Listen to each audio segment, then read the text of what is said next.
मेरा नाम संजय कौशिक है, मैं पैकेट में हेड हूँ यहाँ पे। सो थोड़ा सा ब्रीफली आप लोगों को बताऊंगा कि ये कंपनी बनाई किसने और क्या मतलब यहाँ पे बनता है, आपको पता ही है सब कुछ, ठीक है। बट थोड़ा सा ब्रीफली मैं आपको इसके बारे में एक्सप्लेन करूँगा। 1992 में डॉक्टर ए आर शर्मा ने इस तेल का आविष्कार किया था। ये खाने लायक तेल नहीं था पहले, सबसे पहले ये खाने लायक तेल नहीं था, इसको कोई नहीं खाता था। तो इसका आविष्कार जो किया है डॉक्टर ए आर शर्मा ने किया। और उनका दूसरा तेल है जो गामा रेसो, गामा कैप्सूल, तो वो भी उन्हीं की देन है। तो उन्होंने उसका भी आविष्कार डॉक्टर ए आर शर्मा का ही किया है। That is a very rich anti oxidant. और ये जो तेल है सिर्फ और सिर्फ इसी तेल में गामा ओरिजिनल्स होते हैं और किसी तेल में ओरिजिनल जो है नहीं पाए। वो दूसरी कंपनी वाले भी तो दावा करते हैं। कौन सी कंपनी? राइस राइसिला मैं आपको ये बता रहा हूँ सर, राइस ब्रांड में होता है सर, अनदर तेल में किसी में नहीं, सन्यूला में नहीं होता, मस्टर्ड में नहीं होता, किसी में नहीं होता है, ठीक है। कंपनियां तो बहुत बनाती हैं, लेकिन जो इसका आविष्कार जो किया है वो डॉक्टर ए आर शर्मा की देन है। उसके बाद उन लोगों ने नकल करके, ठीक है, अपनी थोड़ी बहुत अकल का इस्तेमाल करके बनाना शुरू कर दिया है। अब कुछ कह नहीं सकते क्या बताएं। सो पहली बात तो यह है कि हमारे यहाँ जो रिफाइंड किया जाता है तेल, टोटली फिजिकली रिफाइंड राइस वाला है। इसमें हम कोई भी हार्श केमिकल हम यूज़ नहीं करते हैं, टोटली प्योर जो है इसको हम फिजिकली रिफाइंड करते हैं। स्पेंट और एंजाइम ट्रीटमेंट देकर ऐसी चीज़ों के साथ हम इसको बनाते हैं। हेक्सिन So- केमिकल नहीं होता ना? है जी, हेक्सिन केमिकल नहीं होता ना? हेक्सिन नहीं सर, हाँ सॉल्वेंट यूज़ करते हैं। तो सबसे पहले क्या होता है कि पाउडर आता है, धान जो है खेतों से उसका पाउडर आता है हमारे पास ये सेलर से। तो इससे इसमें होता है 10 से 30% तक तेल होता है। 10 से 30% तक तेल निकालने के लिए हम इसकी छोटी छोटी पैलेट्स बना लेते हैं, थोड़ा सा मॉइस्चर देकर इसको पैलेट्स बना दी जाती हैं। तो उसके बाद इसको सॉल्वेंट के थ्रू इसमें एक्सट्रैक्ट किया जाता है, तो हमारे पास क्रूड ऑयल बन के तैयार होता है। और जो इसकी डीओसी है उसको भी नहीं फेंकते, उसकी कैटल फीड बनता है, जो जानवरों की खुराक पड़ती है तो उसको यूज करते हैं। दूसरी, अभी ये तेल खाने लायक नहीं है सर, इसमें बहुत सारी इम्प्योरिटीज़ हैं, इसको रिफाइन करना पड़ेगा हमको। उसमें 7 और 8 स्टेप्स होते हैं जो हम रिफाइनरी में यूज़ करते हैं। तो उसको रिफाइन करने के लिए सबसे पहला स्टेप है जो इसको ब्लीच किया जाता है। स्पेंट अर्थ और कार्बन की सहायता से इसको ब्लीच किया जाता है। और दूसरा जो स्टेप है इसमें डिगमिंग की जाती है, गम्स निकाल दी जाती है। उसमें एंजाइम ट्रीटमेंट और वाटर ट्रीटमेंट देकर हम इसमें से गम्स और जो है निकाल देते हैं। तो उसके बाद हम इसको ठंडा करते हैं, इसमें से वैक्स होती है, उसको वैक्स को निकालने के लिए इसको हम ठंडा टेम्परेचर करते हैं इसका, तो उसमें से जो वैक्स है वो निकल जाती है। उसके बाद हम इसको हाई टेम्परेचर पे लेके जाते हैं, उसमें से फैटी निकल जाती है, जो सोप वगैरह बनाने के लिए, जो शैम्पू वगैरह बनाने के लिए डाबर जैसी कंपनियाँ, निर्मा जैसी कंपनियाँ यूज़ करती हैं, वो लेके जाती हैं। उसके बाद फिर इसको हम फिर ठंडा करते हैं, ताकि इसमें से जो अक्सर लोगों की कंप्लेंट होती है कि तेल जम जाता है। घी जम जाए बड़ी बात है, कोई बात नहीं, बट तेल नहीं जमना चाहिए, वही तो इम्प्योरिटीज़ है इसमें।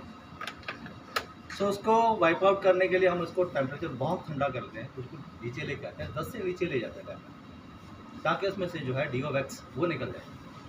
वो डीओ वैक्स निकलने के बाद फिर हम इसको फिर एक बार फिर डीओराइज करते हैं उसकी स्पेंट अर्थ और कार्बन की सहायता से, तो उसके बाद से जो लो फैटी होती है वो भी निकल जाती है। सब हमारे पास physically refined rice bran oil बन के तैयार हो गया। तो लास्ट स्टेप में हमारे पास ये तेल जो है हमारे पास खाने लायक तेल बन के तैयार हो गया। सारे के सारे जो है हमारे प्लांट में जितना भी प्रोसेस होता है उसके घंटे घंटे बाद हमारे पास सैंपल्स आते हैं, उसको हम प्रोसेस करते हैं, चेक करते हैं, और हम अलाउ नहीं करते हैं आगे उसको। अगर उसमें कोई भी इम्पोर्टेंस उसमें बची हो तो हम उसको आगे जाने के लिए अलाउ नहीं करते हैं, तो हम कहते हैं कि उसको रीप्रोसेस किया जाए। रीप्रोसेस किया जाता है, उसके बाद जब तक उसमें से इम्प्योरिटी वाइप आउट नहीं हो जाती तो उसमें उसका प्रॉपर तरीके से हम उसको करते रहते हैं, रीप्रोसेसिंग होती रहती है। तो उसके बाद सबसे बड़ी बात यहाँ पे आ जाती है कि ये तेल खाने लायक क्यों है। इसमें कैंसर जैसी बातों पर जो हमारी TMCPD आपने सुना होगा, यूरोपियन गाइडलाइंस है जो यूरोप की हैं, उन्होंने गाइडलाइंस इशू की है कि हम 3 MCPD फ्री जो है ऑयल वो यूज़ करते हैं, वो ये दूसरा तेल वो यूज़ नहीं करते हैं। अब हमारा तेल जो है वो 3 MCPD फ्री है, वो कैसे? हम प्लांट में उसको इम्प्लीमेंट किया, उसके बाद हम ये जो सैंपल है इसका 3 MCPD का पहले हम बाहर भेजते थे, फॉरेन कंट्री में भेजते थे, तो वहाँ से चेक होने में 10-12 दिन लग जाते थे। तो डॉक्टर शर्मा ने सोचा था ऐसी तो बहुत बड़ी प्रॉब्लम है हमारे लिए, उसने चेक करने में बहुत टाइम लगा। तो उन्होंने एक मशीन परचेज़ की जिसको हम GCMS बोलते हैं, वो लास्ट वाले कमरे में पड़ी है, जिसकी कॉस्ट 1.5 से 2 करोड़ के बीच में। बड़ी मेहनत के साथ और आप लोगों की मेहनत के साथ ये रिफाइंड प्राइस हमारा है, ब्लैक मार्केट में चल रहा है। बना तो लिया था हमने, लेकिन इसको मार्केट में पहुंचाने के लिए कोई ना कोई स्टेप तो चाहिए था ना, इसको कोई प्लेटफॉर्म चाहिए था। तो आप लोग हैं, यस, वो बहुत बड़ा प्लेटफॉर्म है। आरसीएम टीम ने इतनी मेहनत की है, इतनी डेडिकेशन दिखाई है कि अपने बच्चों को छोड़कर, अपने घर वालों को छोड़कर, ठंड नहीं देखी, सर्दी नहीं देखी, गर्मी नहीं देखी, धूप नहीं देखी, छाँव नहीं देखी, लेकिन मार्केट में हर आदमी को कन्विंस किया कि ये जो तेल है दवाई के तौर पे लोगों के बीच में पहुंचाया। इसके लिए तहे दिल से मैं अपनी सारी टीम से और अपनी राइसलर ग्रुप ऑफ इंडस्ट्री की तरफ से बहुत शुक्रगुजार हूँ। आज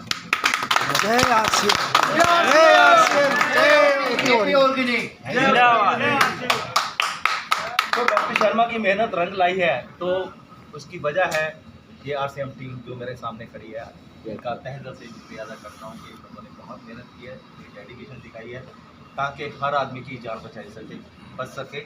क्योंकि ये जो तेल है, तेल ही नहीं है सिर्फ, इसमें मेडिसिन के तौर पे इसको हम यूज़ कर रहे हैं। इसमें सबसे ज़्यादा रिच एंटीऑक्सीडेंट होता है, और उससे बड़ी बात, हम सारे के सारे पैरामीटर चेक करने के लिए हमारे पास सारे के सारे इक्विपमेंट्स हैं, सारे बाहर से मंगवाए हुए हैं, कोई भी इंडियन इक्विपमेंट नहीं है हमारे पास। सबसे पहला इंस्ट्रूमेंट जैसे हम जिसमें ट्रांस चेक करते हैं, आप रेस्टोफीट कहते हैं ना, तो उसमें ये सबसे पहले जो पहला इंस्ट्रूमेंट है हमारे पास GC, उसको बोलते हैं गैस क्रोमैटोग्राफी। उसमें हम ट्रांसफैट चेक करते हैं, जिसकी कॉस्ट 25 से 30 लाख रुपए से ऊपर है। सो USA बेस्ड है। उसके आगे आ जाता है हमारा सीधा सेकेंड इंस्ट्रूमेंट जिसको हम स्पेक्ट्रोफोटोमीटर कहते हैं। हम इंश्योर करते हैं कि 15,000 PPM जो हम आप लोगों को प्रोवाइड ओरिजिनल करवा रहे हैं, क्या पक्का उसमें 15,000 PPM ओरिजिनल है उसमें, तो उसको चेक करने के लिए स्मार्ट यू का स्पेक्ट्रोफोटोमीटर है, जो जापान की मशीन है, वो हम यूज़ करते हैं। इसमें TBHQ, टी कंटेंट्स, ये सारे के सारे जो टेस्ट हैं वो हम प्रॉपर तरीके से चेक करते हैं। तो सारे जितने भी इक्विपमेंट हमारे यहाँ पे पड़े हैं, सारे डेली कैलिब्रेट किए जाते हैं।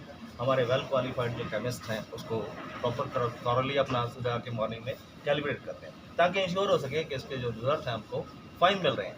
और साल में एक बार हम बाहर की लैब से भी ये इंस्ट्रूमेंट जो है कैलिब्रेट करवाते हैं, ताकि हमें कोई डाउट नहीं रहे, बल्कि हमें ये पता चलता रहे कि हमारी जो इक्विपमेंट है बिल्कुल प्रॉपर तरीके से काम करें।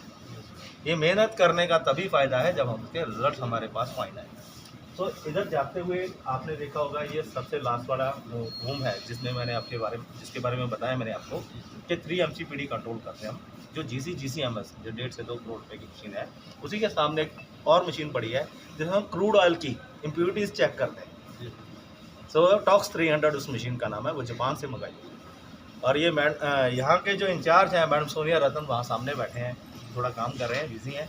सो उसके बाद जो यहाँ पे आगे आ जाता है, जिसके सामने मैडम बैठी है, वो लेवीबॉन्ड का टिंटोमीटर है, जिसमें हम कलर डिटेक्शन करते हैं। सो सारे प्रोसेस के बीच में से गुजरता हुआ हमारा तेल जो है, आप लोग जो मार्केट में लेके जाते हो, हम इंश्योर करते हैं कि पूरे का पूरा जो तेल है, जो हमारा प्रोडक्ट है, प्रॉपर तरीके से बना हो, ताकि उसमें कोई इम्प्योरिटीज़ नहीं रहे। आप हम पे विश्वास करते हैं, तो हम आपके विश्वास पे खरा उतरने के लिए पूरी मेहनत करते हैं। Thank you so much. आपने जो कलर बोले, हाँ जी, तो इसमें कोई और कलर के लिए कोई और केमिकल नहीं है? नथिंग सर, मैंने आपको पहले ही बता दिया कि there is no harsh chemical used for the processing of refinery. ठीक, ओके सर, इसमें कोई ऑयल मिलाया नहीं सर, ऐसा कुछ नहीं है, हमें इसमें कोई ऑयल नहीं मिलाते हैं। जो आरसीएम को प्रोवाइड किया जाता है 15,000 PPM वाला प्योर राइस ब्रान ऑयल होता है, इसमें हम कोई भी मिलावट नहीं करते हैं। प्योर का प्योर तेल आप लोग तेल वगैरह नहीं मिलाते, जैसे कि लोग वो अलग बात है सर, बाहर में जाके लोग क्या मिलाते हैं हमें उससे कोई मतलब नहीं है, लेकिन हम यहाँ पे नहीं कुछ भी मिलाते। हाँ जी, हमारी जो 10 से 30% तक तेल होता है सर इसमें, ठीक है जी। सो सॉल्वेंट के थ्रू हम कच्चा तेल निकाल लेते हैं। उसके बाद पहले जो ये रिफाइनरी लगाई थी, ये रिफाइनरी जो लगाई थी 25 मेट्रिक टन की लगाई थी हमने, डॉक्टर शर्मा ने, जो 1994 में। तो आप लोगों की मेहनत इतना रंग ला गई आज कि आज 750 मेट्रिक टन की जो हमारी रिफाइनरी है, आप लोगों की मेहनत है। इतनी बड़ी फैक्ट्री लग जाना, दुनिया की नंबर 1 फैक्ट्री में खड़े हैं हम लोग, और उसकी मेहनत सारी आपकी मेहनत है, जो आज 25 मेट्रिक टन से 750 मेट्रिक टन की फैक्ट्री बन चुकी है। बहुत शुक्रगुजार हो इन सब चीज़ों के लिए। इतनी मेहनत आप लोग करते हैं, ये मेहनत का ही नतीजा है कि जो 25 मेट्रिक टन की फैक्ट्री थी हमारी, आज 750 मेट्रिक टन, जो सबसे हाईएस्ट प्रोसीजर प्रोड्यूस करने वाली फैक्ट्री बन चुकी है। इसमें 4 नेशनल अवार्ड और 1 इंटरनेशनल अवार्ड और 1 लाइफ टाइम अचीविंग अवार्ड जो है हमारे डॉक्टर यार शर्मा को मिल चुका है। और मैडम ईशा वशिष्ठ, आप में जो अभी आपने जो ओरिजिनल कैप्सूल का आप इंट्रोड्यूस कर रहे हैं, तो मैम ईशा वशिष्ठ जो है डॉक्टर यार शर्मा की बेटी हैं, बहुत ही अच्छी डाइटिशियंस हैं। वो आपको बहुत अच्छे तरीके से गाइड भी करती हैं और बहुत यहाँ पे बहुत मेहनत करती हैं ताकि हमारा जो प्रोडक्ट है आपके पास बिल्कुल सही तरीके से पहुंच सके और बढ़िया प्रोडक्ट जो है आप तक पहुंच सके। Thank you so much guys. सवाल था कितने आरपीएम पे प्रेसिंग होता है तो ऑयल? इट्स डिपेंडेंट ऑन, मतलब डिपेंड करता है कि हमारे कितने आरपीएम पे चलाना है। जितनी